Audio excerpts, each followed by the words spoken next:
Chers téléspectateurs du 7 TV, bienvenue dans une nouvelle édition de votre émission Daif le 7. Avec nous aujourd'hui, une grande figure du football marocain ainsi que le football mondial en général. Un monsieur qui a vécu avec l'équipe nationale durant la plus belle de ses époques. Il était l'entraîneur adjoint de l'équipe nationale 86 avec Feu Mehdi Faria. Il a aussi entraîné plusieurs clubs marocains avant de remporter la Coupe d'Asie avec l'équipe nationale irakienne. Avec nous aujourd'hui, le grand entraîneur portugais, Monsieur Vieira. Monsieur Vieira, merci d'avoir accepté notre invitation. Bonjour d'abord, c'est moi qui vous remercie l'opportunité de me représenter au peuple marocain à qui je dois toujours leur côté de tendresse, de respect envers ma personne et de considération et de reconnaissance de mon travail. C'est toujours un honneur d'être là. Monsieur Jorvan Vieira, avec vous, on a passé des moments historiques, que ce soit la Coupe du Monde 86 et puis ainsi que la belle époque du football marocain. Alors on vous remercie de tout ce temps que vous avez passé au sein du football marocain. Avec moi aussi le consultant de notre chaîne Le 7 TV, Monsieur Nordine Regragui, le journaliste sportif. C'est Nordine, merci d'avoir accepté notre invitation. Avec plaisir. Aujourd'hui on accueille Jorvan.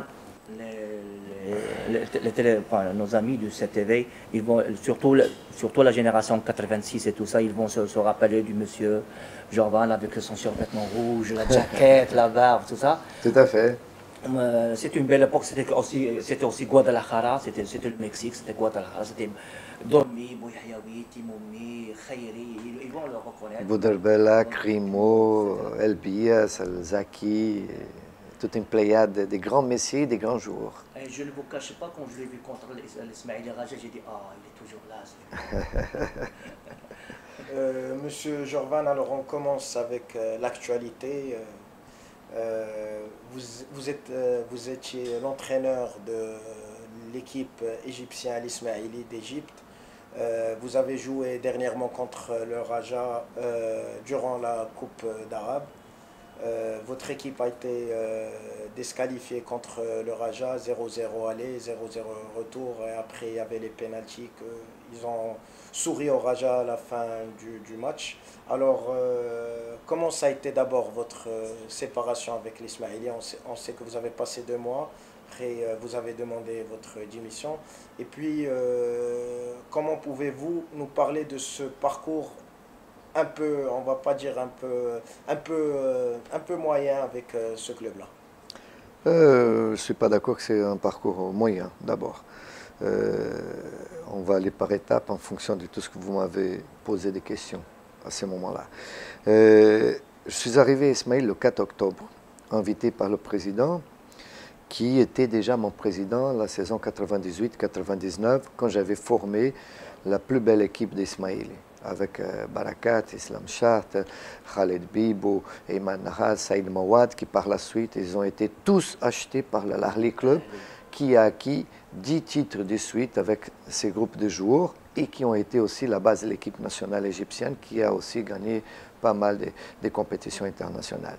Et c'est ma 4e fois que je travaille en Égypte, 2 fois avec Ismaïl, 1 fois avec Zamal, dans laquelle on avait gagné un championnat, et après Somor de Skandaria. Je peux dire que le parcours n'était pas moyen parce que quand je suis arrivé, ils avaient 4 défaites de suite. Et on a commencé. Quand je dis moyen, c'était juste par rapport à la Coupe d'Arabe. Le temps. Ah, d'accord. Le temps, pas les résultats. Ah, les résultats. Pour rectifier. Les résultats, ils étaient relativement satisfactoires. Parce que j'ai fait 11 matchs avec l'équipe, 6 victoires, 2 matchs nuls et 3 défaites. Donc, c'est un résultat qui n'est pas mal si on prend en considération que l'entraîneur, il arrive, il débarque dans le club. L'équipe, elle était mal préparée la pré-saison.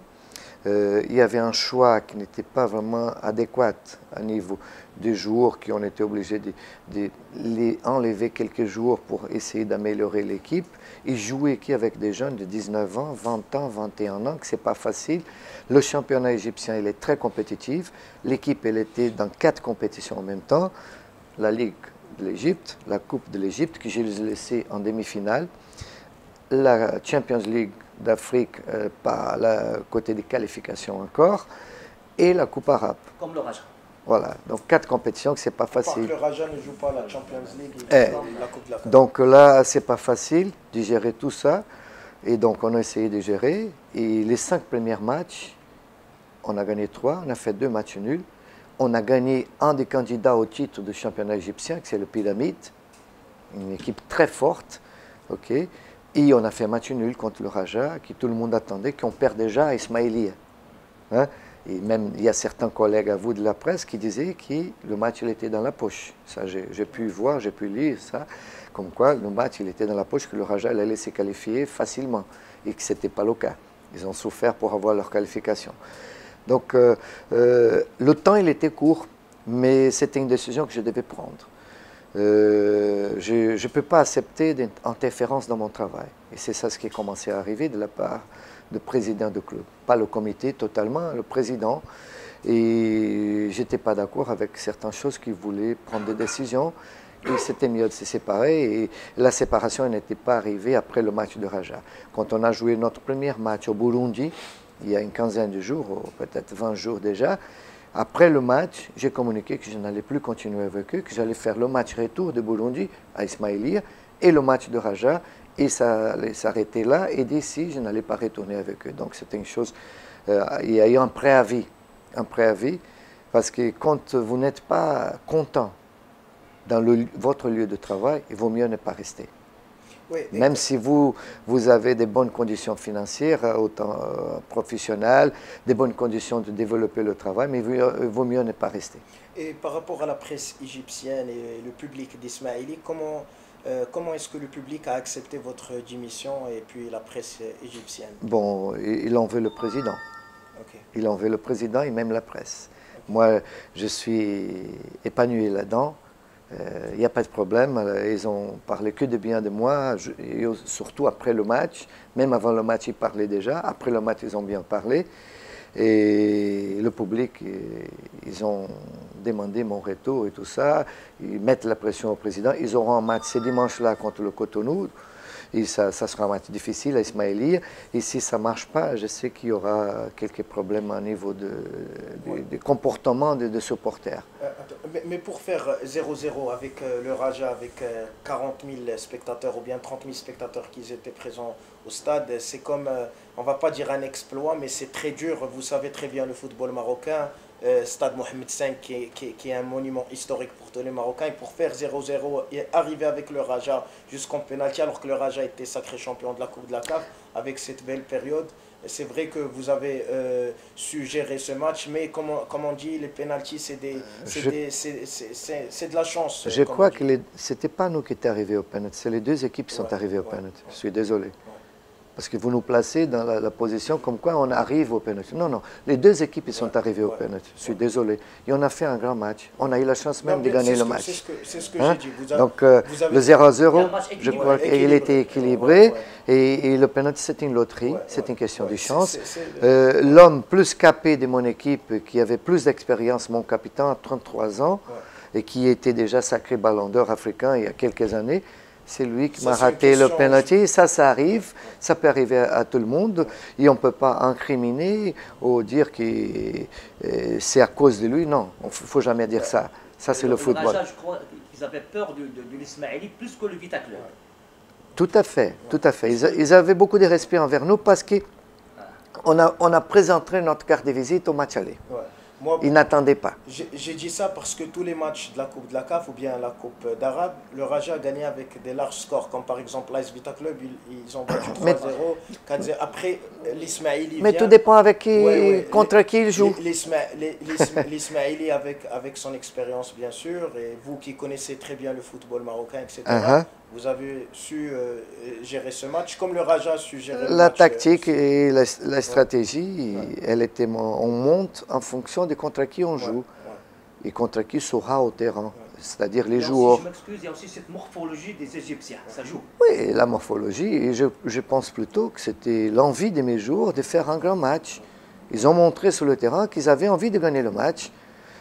Physiquement, on était bien. Sur le plan préparation physique, on était nettement supérieur au Raja, à part mon défenseur central qui a eu des crampes. Mais lui, c'est un problème médical qu'il a. À chaque match, il a ce même problème. Ce n'est pas une question qu'il n'est pas bien préparé physiquement. Il a ces problèmes parce qu'il a un problème d'articulation et circulation de sang à niveau périphérique et ça l'arrive souvent ça. Alors, Monsieur Regragui, Monsieur Vieira avait parlé du président qui rentrait beaucoup dans les choix de l'entraîneur. Ça, c'est comme on va dire, c'est une mode, on va dire, qui arrive beaucoup dans les clubs arabes, on va dire, surtout les pays de l'Afrique du Nord. Comme ici au Maroc, on voit beaucoup que les présidents ils rentrent beaucoup dans les choix de l'entraîneur ou bien les choix techniques, alors qu'ils doivent être plutôt dans les choix administratifs. Attention qu'il essayait de rentrer, mais il ne faisait pas. Okay. Moi, il ne faisait pas. Okay. Pas question. Okay. Alors, M. Regragui, comment voyez-vous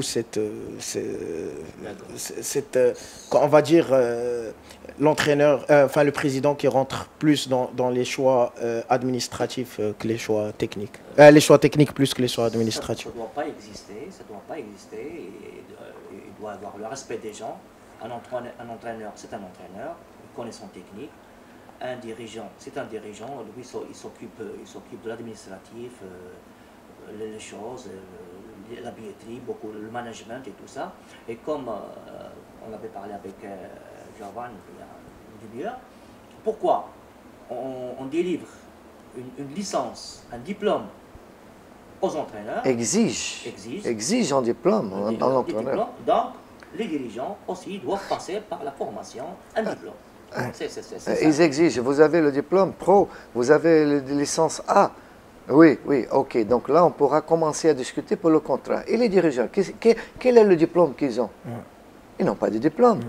À niveau de formation sportive. Hein. On diminue la valeur et la qualité des personnes. Parce que peut-être c'est un ingénieur, un médecin, un homme d'affaires. Mais est-ce qu'il a un diplôme approprié pour être dirigeant de football? Pour gérer un club. La UEFA, elle fait cette formation. La FC, elle fait cette formation. Mais la CAF, elle ne fait pas. Il faut former ces gens. Le management sportif, des choses. Parce que malheureusement, Monsieur Jorvan, je pense que vous êtes conscient de ça. Ici, surtout au Maroc, on a beaucoup ces problèmes. Il y a beaucoup de problèmes. Surtout, on voit ici, la plupart des clubs marocains changent l'entraîneur 5 à 6 fois. Et ça, je pense que c'est une faute des dirigeants plus que c'est une faute d'entraîneur. Moi, je pense que c'est pas parce que vous, en exemple, vous êtes président de club X et vous êtes un homme qui a réussi dans votre vie, dans vos affaires ou dans votre métier. Ça ne veut pas dire que vous êtes vraiment, totalement capable d'être le président d'un club de football. C'est une situation complètement différente à gérer une société. On peut marcher parallèlement dans la gestion, mais dans la façon de gérer le football proprement dit, c'est complètement différent.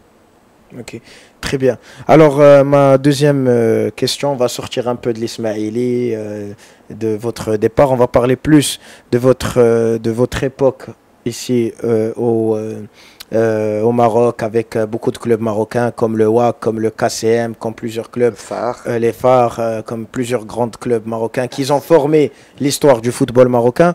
Aujourd'hui, que pensez-vous du football marocain?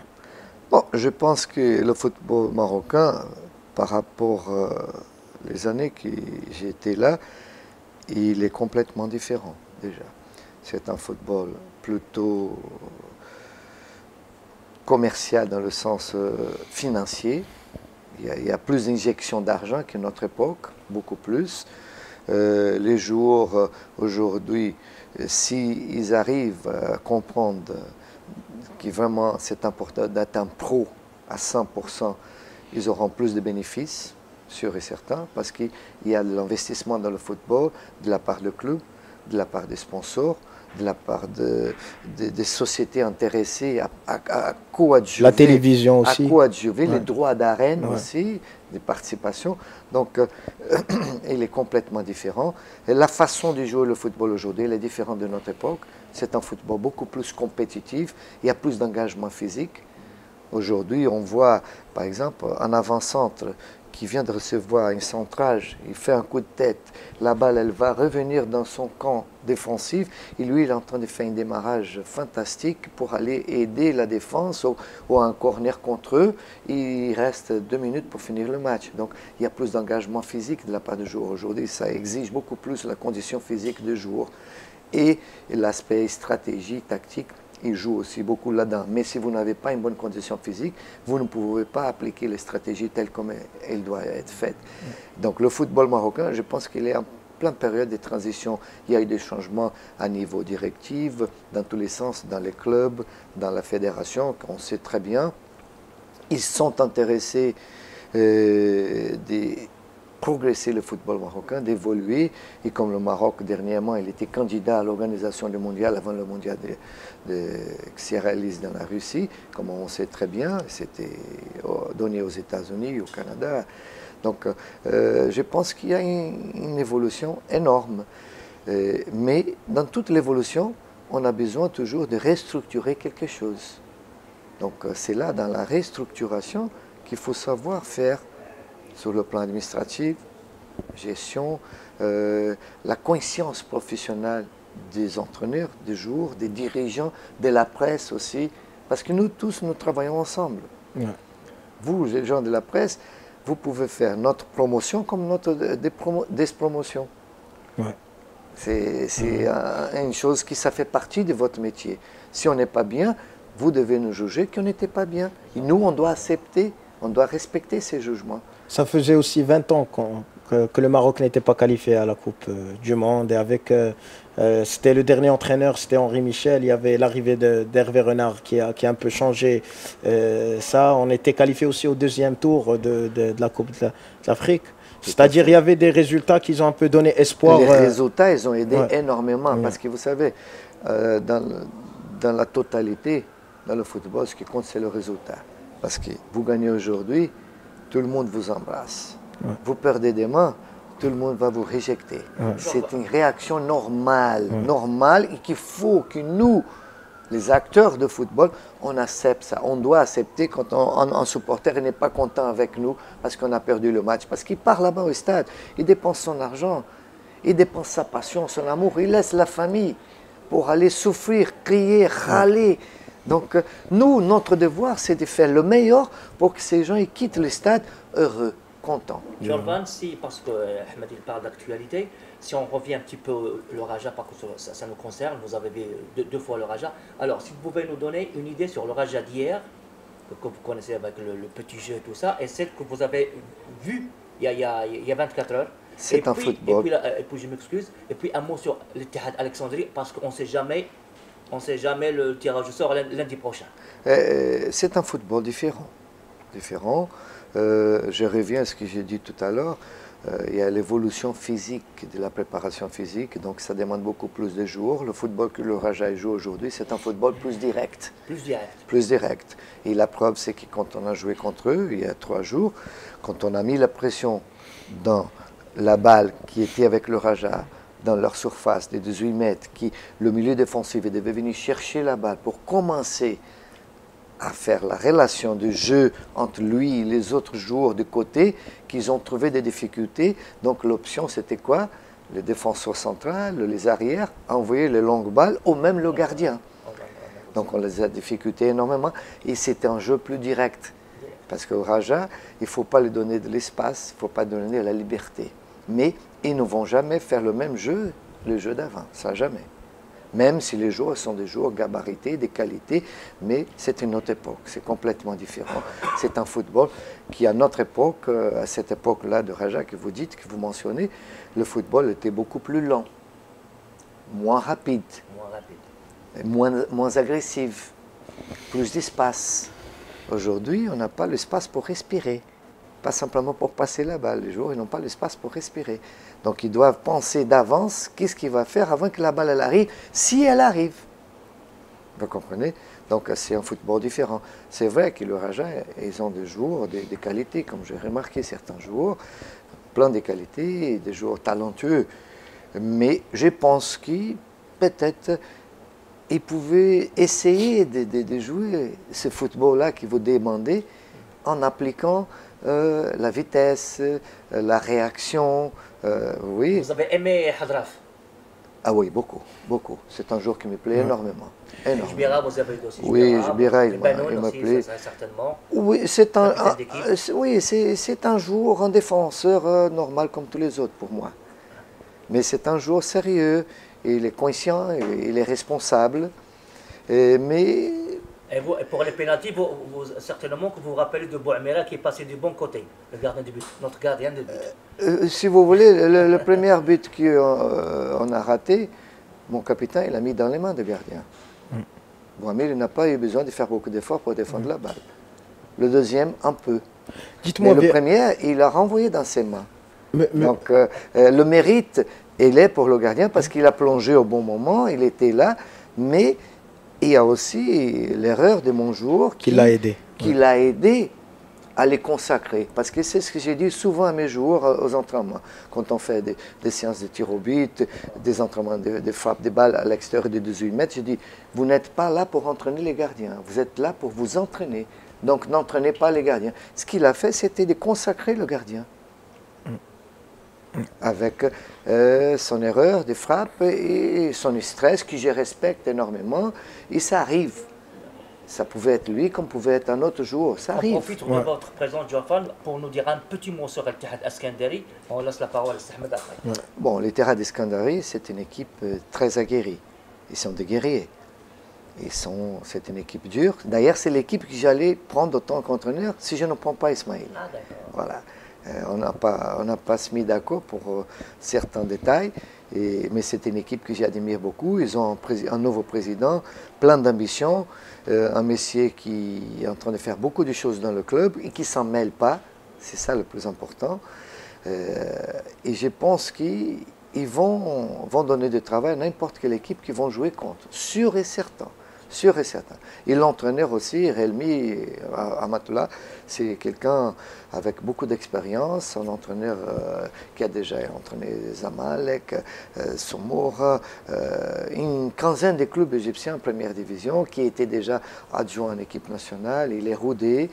Donc je pense qu'ils vont créer des problèmes à n'importe quelle équipe qu'ils vont jouer contre. Okay. Alors, Monsieur Vieira, revenons un peu en arrière.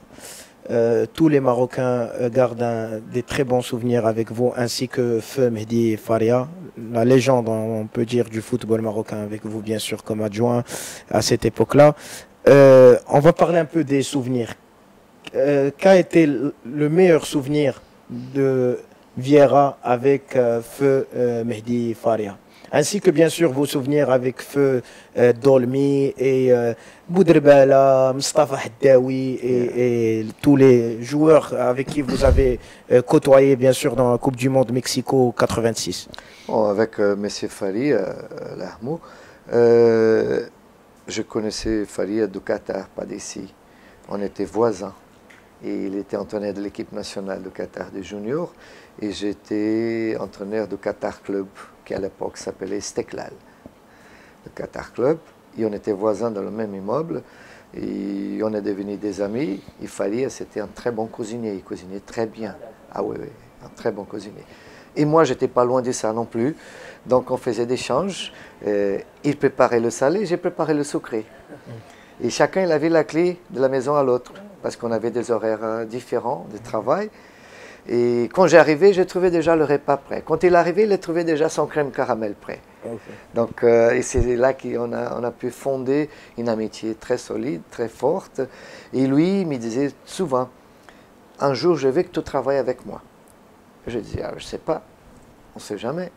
Donc, après, la saison, elle est finie. C'était, je parle, 78. La saison, elle était finie. Je suis parti au Oman pour diriger l'équipe nationale d'Oman, l'équipe olympique, et être l'adjoint de l'équipe principale. Et bon, j'ai continué au Oman jusqu'à 83. Et 83, je rentre au Brésil. J'étais marié à l'époque, j'avais une petite fille. Et j'ai dit, bon, c'est bon, j'ai investi, j'ai fait mes affaires, j'ai ouvert 2 clubs de gym, j'ai fait une école primaire pour mon ex-femme, et donc on commençait à mener la vie. Et le téléphone qui sonne, C'était qui? C'était Fali. Il a dit, écoute, j'ai besoin de toi, il faut que tu viennes et tout ça. Je suis au Maroc. Je ne savais même pas qu'il était au Maroc. J'ai dit, non, je ne viens pas, je ne peux pas venir. Il dit, non, non, j'ai besoin de toi. J'ai dit, non, je ne peux pas venir, j'ai ma vie ici, ça ne sera pas possible, difficile. Et lui, il a dit, passe-moi ta femme, parce qu'il aimait beaucoup ma femme. Je veux la convaincre, c'est elle qui dit. J'ai dit, non, au contraire. Pour elle, je pouvais partir tout de suite. Mais c'est moi qui ne veux pas partir parce que j'ai investi, j'ai peur. Et bon, c'était fini comme ça. Et voilà. Une semaine après, le général Melki, le téléphone il sonne à la maison, quelqu'un qui me parlait en espagnol. Comme vous savez, le général Melki parlait espagnol. Monsieur Vieira, je suis le général Melki, je suis venu ici pour vous en parler. Monsieur Fari et Sa Majesté qui m'ont envoyé ici. Est-ce que vous pouvez me recevoir? J'ai dit bien sûr. Je suis allé les rencontrer.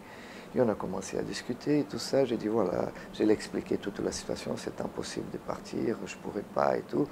Et lui, il prend le téléphone de sa chambre à l'hôtel, il appelle immédiatement. J'ai vu qu'il parlait avec Sa Majesté. Il était là-bas. Il disait dans l'arabe marocain, il ne veut pas venir. Il ne veut pas venir. On ne sait pas pourquoi, mais il a dit qu'il a ses affaires, sa vie. Et de l'autre côté, j'ai compris que l'autre côté, que c'était Sa Majesté, il disait non, il faut l'amener parce il exige qu'il vienne. Et après, il a raccroché, il a dit écoute, c'est une exigence, monsieur Fari. Il a dit si vous venez, vous allez vous qualifier pour le mondial. Si vous ne venez pas, il n'y a pas de qualification, il compte sur vous. Il sait que vous allez l'aider. J'ai dit écoute, je ne peux pas. Je suis désolé de vous faire venir au Brésil, c'est un honneur pour moi, mais voilà, je ne peux pas. Il a dit, bon, on vous donne une semaine. Je dis, d'accord, c'est gentil, je vous vois, mais pour l'instant, la réponse, c'est non. Et là, Fali, il m'appelle. Et alors, écoute, j'ai dit, Fali, essaye de comprendre, Fali, c'est difficile maintenant, j'ai un bébé, tout ça, c'est compliqué, je ne pouvais pas. Bon, au bout d'une semaine, c'est Fali qui m'appelle, et il insiste, et j'ai dit, écoute, Fali, il me faut encore du temps, je ne peux pas, parce que je ne peux pas quitter comme ça, le jour au lendemain, parce qu'il fallait que je parte le lendemain. Je dis, je ne peux pas, je dois chercher quelqu'un qui va s'occuper de mes affaires, régler les affaires des banques, toutes les choses. Je dis, il me faut plus ou moins 10 jours. Il a dit, 10 jours, c'est beaucoup, je te donne 5 jours. Je dis, 5 jours, je ne viens pas. Impossible. Là, ils m'ont accordé les 10 jours, et je suis venu au Maroc et on a commencé. J'arrive, il fallait dire que je suis au phare. Il ne m'a pas dit qu'il était au phare. Il a dit qu'il était en équipe nationale. Quand j'arrive... C'était quelle année à peu près? 84. 84. Okay. Il dit, je suis au phare. Tu vas t'occuper d'équipe nationale. Et moi, je me occupe des phares. Et je viens, on fait les entraînements, mais je me occupe des phares. Parce qu'on a des compétitions et tout ça. Je n'étais pas au phare. Et là, j'ai commencé à développer le travail parce qu'il avait totale confiance en moi et je faisais tout ce qu'il déterminait.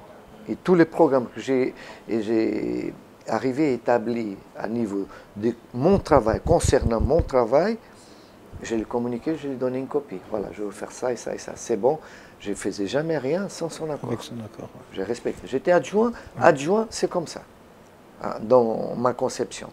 Et bon, et bref, j'ai commencé à faire le travail et tout ça. Et bon, premier match contre qui? L'Égypte, ici à Casa. L'Égypte. Et deuxième match, on part en Égypte, on obtient la qualification. La Libye, on reçoit la Libye. Deuxième match en Libye aussi, un match difficile sur ce qui concerne l'atmosphère de match. C'était vraiment un match où on avait tout contre nous, tout. Supporters, la presse, c'était vraiment un match très difficile. Et on a pu se qualifier pour le mondial. Ça, c'est un très bon souvenir que je ramène avec moi. L'Égypte, c'était le but, je crois, à Boudrebala. Ouais. Avec le jeu sans ballon de Climo. Exactement, exactement. Ce Climo, il a déplacé son corps et la balle elle est venue à Aziz. Donc, c'était un beau souvenir parce que c'est une qualification pour une Coupe du Monde. Ouais. Et c'est pas facile. Et la dernière, elle datait de 70. Ouais. Donc, 86, donc c'est vraiment une longue période. Ouais. Donc, et la joie du peuple marocain et la joie de Sa Majesté, parce que Sa Majesté, il pariait sur cette qualification. Ouais. C'était important qu'on se qualifie pour le mondial. Donc, il y avait vraiment tout le support de Sa Majesté, le feu Hassan II, pour qu'on se qualifie. Bon, après, préparation et tout ça, on rentre dans le mondial, donc une autre aventure, une autre épopée, une autre merveille. Parce que je me rappelle très bien qu'au tirage au sort, à la fin du tirage au sort, les journalistes ils ont demandé à Bob Robson. Il faisait froid, il avait un gros manteau, ils l'ont demandé, et alors votre groupe, le Maroc, le Portugal, la Pologne, qu'est-ce que vous, l'Angleterre, Portugal, non pardon, l'Angleterre, la Pologne, excusez-moi, Portugal c'était après, qu'est-ce que vous en pensez? Et il a dit, autant qu'entraîneur anglais, il a dit, c'est dans la poche. C'est dans la poche. Donc ça nous a vraiment taquiné, ça nous a taquiné comme il faut. Et bon, à la fin, quand on a pu se qualifier, on demandait dans la conférence de presse au Mexique où se trouvait la poche de M. Robson. Où se trouve sa poche. Il a sous-estimé Il nous a sous-estimé, et même le Portugal, d'une certaine façon, ils nous ont sous-estimés. Pour eux, ils allaient nous battre. Pour eux, ils allaient nous battre. Quand j'ai rencontré l'entraîneur portugais, qui malheureusement est déjà décédé, Torres, j'ai senti l'air arrogant de sa part, comme quoi on va gagner ces matchs. Mais c'est des géants du football à l'époque, le Portugal, l'Angleterre, c'est des grandes nations de football. Des grandes nations, ils avaient des grandes équipes, attention. Et n'oublions pas que avait une grande équipe, N'oublions pas que Chris Hoddle, Terry Butcher, Lineker. Et n'oublions pas que les joueurs de l'équipe nationale, c'était des purs produits de la Botola, à part quelques-uns comme Wilson, des grands joueurs, des joueurs déjà confirmés, qui avaient déjà, si vous voulez, un certain rodage footballistique énorme. Par contre, nous, on avait une petite. Et la Avec Pologne, des produits de la Botola marocaine. Boniek, le grand gardien, Zarmac, il y avait le grand gardien, que ça m'échappe son nom maintenant, que c'était un nom long, donc une belle équipe. Et le Portugal, qui à l'époque, ils avaient une belle génération de joueurs. Il avait le Golden Shoes, c'était Fernando Gomes, qui avait gagné le Solier d'or en Europe, Ballon d'or en Europe. Ils avaient Inácio, João Pinto, Álvaro, qui des joueurs de Sporting, de Benfica et de Porto. C'était la crème du football portugais. Si tu peux passer un bonjour au 86, là, aux joueurs là? Ah oui, bien sûr. Un bonjour à vous tous. Je vous embrasse très fort et merci pour tout que vous avez fait. Alors, Sergragui, bien évidemment, vous comme journaliste sportif, vous avez vécu aussi des souvenirs avec cette équipe de 86, cette équipe nationale, avec cette qualification. On n'a pas parlé d'une chose qui était très importante que M. Vieira, je pense, a oublié de citer. Il était portugais, il a joué contre le Portugal. Comment voyez-vous cet élément-là?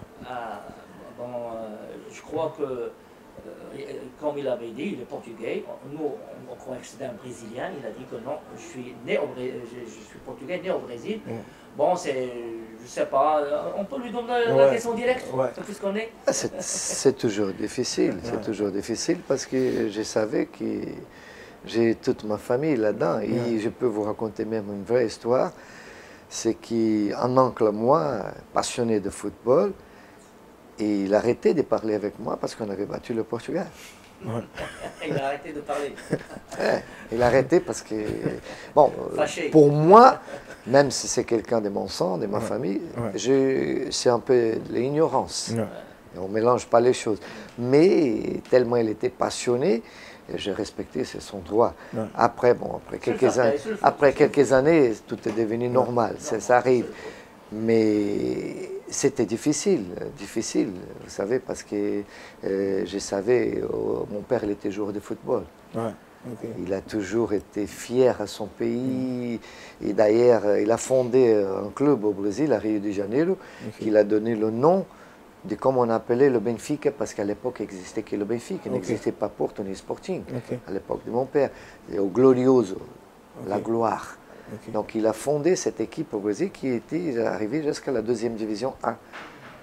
Glorioso. Donc, mais c'est comme ça. C'est ça le Je suis un football. professionnel, Ouais. je suis un professionnel. Vous savez, j'ai beaucoup de respect, d'admiration et de reconnaissance envers le Maroc, le football marocain, pour tout ce qu'il m'a donné, il m'a offert, et l'amour des Marocains. Mais je n'hésiterai jamais, si un jour je joue contre l'équipe nationale du Maroc, à les battre. C'est mon travail, c'est mon métier, c'est comme ça. Monsieur Vieira, on sait que Feu le roi, Sa Majesté le roi Hassan II était très très proche de cette génération-là. On a vu beaucoup de photos avec, nous-mêmes de vous, avec Monsieur Feu, Faria. Coach Faria, avec les joueurs Dolmy, Haddaoui, etc. Parlez-nous de cette relation avec Feu roi Hassan II, Sa Majesté roi Hassan II, avec cette génération. Bon, moi personnellement, je pense que j'ai une grande chance dans ma vie parce que je suis simplement un entraîneur de football, pas plus. Et avoir la chance d'être avec un roi, c'est un privilège, c'est un cadeau. C'est quelque chose qui, ça ne peut pas passer dans notre tête comme entraîneur de football. Donc, soudainement, tu commences à rentrer dans un palais royal pour être reçu par un roi. Il n'y a pas d'argent qui paye ça, vous comprenez? Donc, déjà, c'était un grand privilège. Et Sa Majesté, il était un passionné de football. Et un bonhomme qui, vraiment, on pouvait discuter le football dans le sens logique. Le sens logique, parce qu'il avait la logique au moment de discuter à propos de football. À part d'être un passionné, mais il avait toujours la logique. C'est pour ça qu'il était un roi. Donc, c'était un grand privilège et on parlait de football constamment. Il y avait même des fois qui nous convoquaient à 2h, 3h du matin pour aller au Palais Royal. C'est arrivé à moi plusieurs fois. Et parfois, j'ai dormi ou parfois j'étais dans un dîner avec des amis à 1h du matin et tout ça. Et les gens qui venaient, Smith, c'est des British. Et donc là, il fallait à la maison vite fait mettre le costume, la cravate parce que le protocole exige et le respect aussi. Donc, aller partir en courant et parler de football, comment ça se passe, qu'est-ce qu'il y a, hey, est-ce qu'il y a des problèmes, vous avez besoin de quelque chose. On a eu toujours un support à 100%. Il n'y a nul doute. Et nos joueurs aussi, de cette époque de 86, ils ont eu un support fantastique de Sa Majesté. Je m'excuse, cette étape-là du Maroc, elle vous a servi à réussir en Irak, elle vous a réussi... Tout à fait, tout à fait, tout à fait.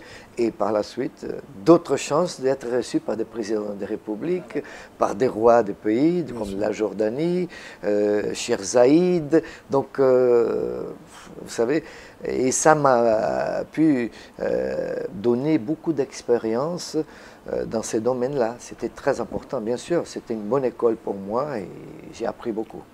Alors, on a deux questions, après on va clôturer cet épisode. Votre futur au sein du monde de football, est-ce qu'on peut voir M. Vieira au sein d'un club prochainement? Vous savez, je cherche toujours les bonnes conditions de travail, que ce soit grand, petit ou moyen. Je suis un professionnel. Un professionnel, il ne doit jamais rejeter un club parce qu'il est petit, considéré petit, ou il n'est pas compétitif. C'est là le plaisir, le challenge.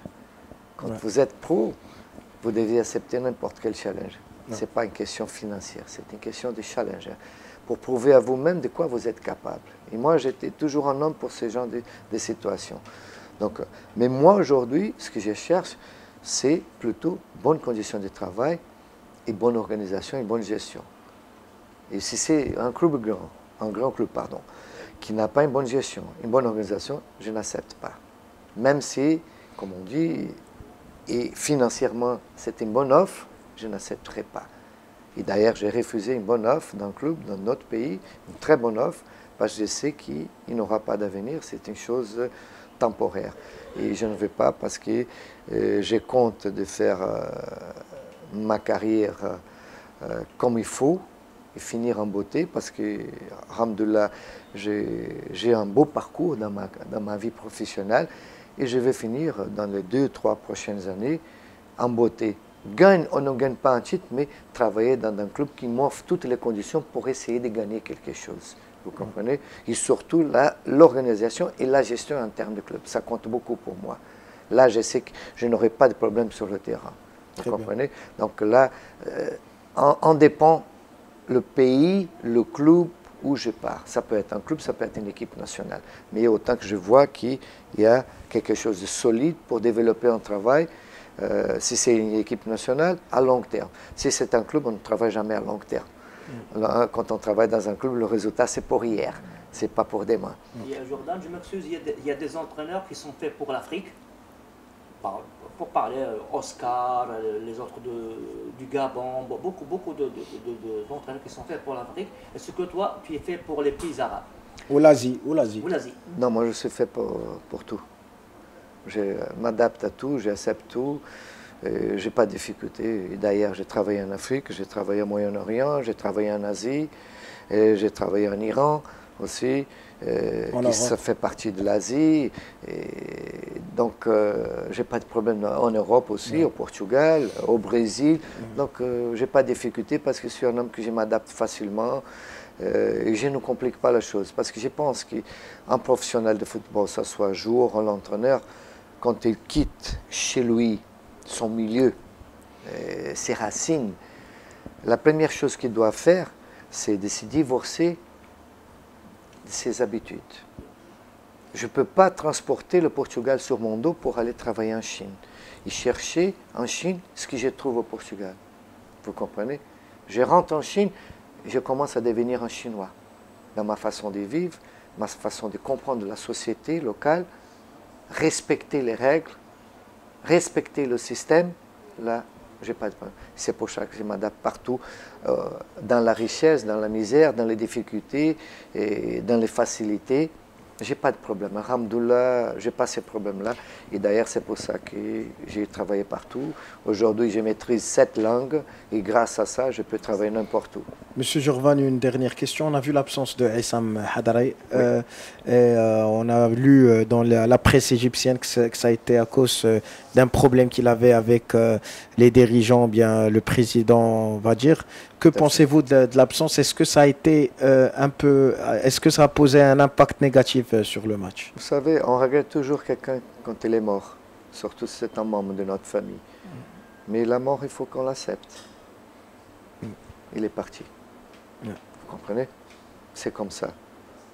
Je ne peux pas jouer à 10 en attendant qu'il arrive un jour.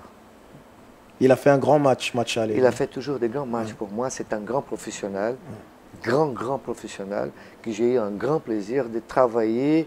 Et je n'attendais pas un jour pouvoir travailler avec ces messieurs. Il était toujours le premier arrivé, le dernier à quitter le club, en train toujours d'épauler les garçons, donner un support moral, son expérience. Donc, ce qui est arrivé entre lui et la direction, le président, je suis au courant parce qu'il a toujours participé. À un moment donné, je me suis emmêlé même dans l'affaire pour essayer de régler, mais j'ai eu des promesses qui n'ont été pas accomplies de la part du président. Et c'est une affaire financière qui était promis de payer ces messieurs le mois de septembre. Septembre était passé, octobre je suis arrivé, ils ont dit non, on va régler, ça n'a pas été réglé. Et même je suis témoin parce que je suis allé dialoguer avec eux directement, s'il vous plaît, essayer de régler plus ou moins une partie, parce que c'est un jour important dans le contexte.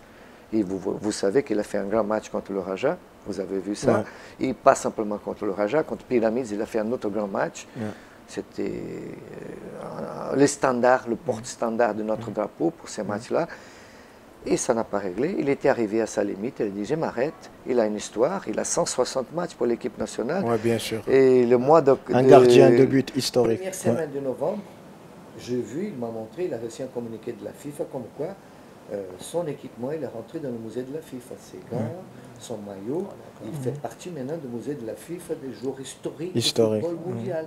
Donc attention, monsieur. Oui, Jorvan. Alors, on doit terminer comme d'habitude en beauté. Si vous pouvez nous faire un petit peu la comparaison entre le public ici au Maroc, parce que vous savez, il y a toujours 70 000 spectateurs, et un petit peu les pays du Golfe, là où on voit que plus ou moins des chaises vides. Je m'excuse. Il n'y a pas pareil comme le public du Maroc. Moi, que j'ai déjà tourné dans pas mal de terrains au monde, je peux comparer le public marocain au public iranien. J'étais entraîneur de ses parents, j'étais vice-champion du championnat iranien, j'ai perdu le championnat la dernière journée. à cause d'un arbitre qui a accordé 8 minutes de temps extra. Le public iranien, ils sont magnifiques, tel comme le public marocain. C'est un public qui, moi, autant qu'entraîneur, si j'ai un public pareil, je change mes affaires, je rentre au terrain pour jouer. Voilà.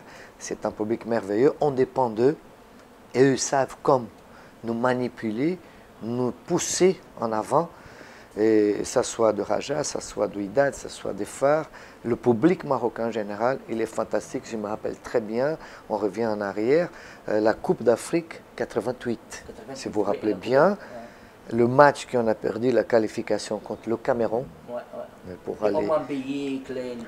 Qu'est-ce que le public ils ont fait pendant le match pour nous donner le support? Je n'oublierai jamais.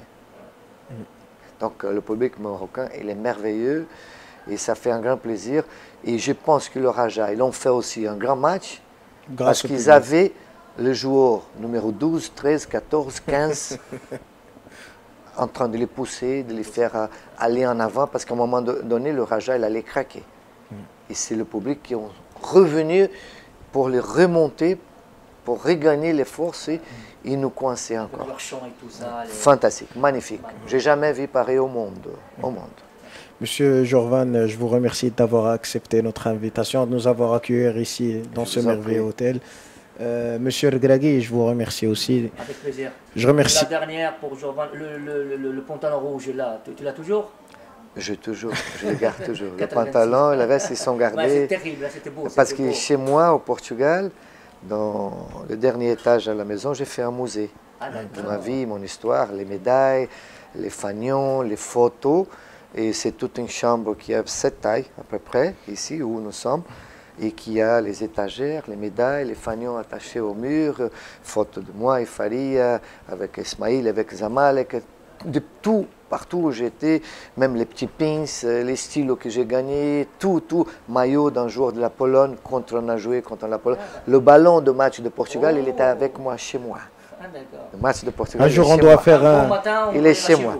Marhaba bik. Merci. Marhaba bik. Merci. Un grand merci à l'équipe technique constituée de Mjid Mqboul, Mohsin Gata et bien évidemment Ayoub El Behja. Je vous remercie. À bientôt.